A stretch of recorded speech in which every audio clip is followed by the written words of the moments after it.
सिंधुदुर्ग जिल्ह्यातील मालवण येथील राजकोट किल्ल्यावरील छत्रपती शिवरायांचा पुतळा कोसळल्यानंतर राज्यामध्ये संतापाची लाट अजूनही कायम आहे.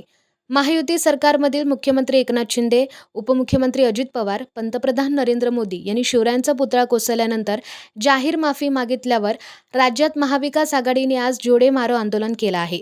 मुंबई पोलिसांकडून परवानगीची वाट न पाहता आज 1 सप्टेंबर रोजी महाविकास आघाडीचे दिग्गज नेते मुंबईमधील हुतात्मा चौकात पोहोचले. कोणत्याही परिस्थितीत हुतात्मा चौक ते गेटवे ऑफ इंडिया असा मोर्चा काढून जाहीर सभा घेण्याचा निर्धार महाविकास आघाडीच्या नेत्यांनी व्यक्त केलाय. दुसरीकडे महायुतीकडून महाविकास आघाडीच्या आंदोलनाच्या माध्यमातून उत्तर दिलं जात आहे.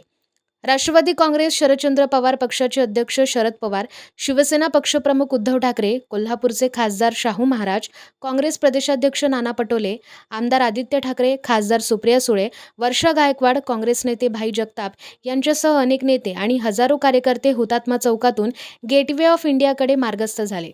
यावेळी महाविकास आघाडीच्या कार्यकर्त्यांनी महायुती सरकारविरोधात जोरदार घोषणाबाजी करत आंदोलन केलं आहे. यामध्ये महिलांचा सहभाग सुद्धा मोठ्या प्रमाणावर आहे.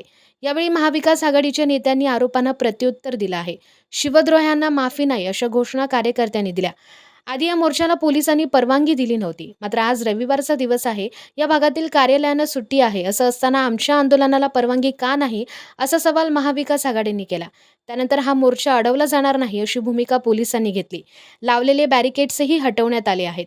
हा मोर्चा आता गेटवे ऑफ इंडियाच्या दिशेने रवाना झालाय.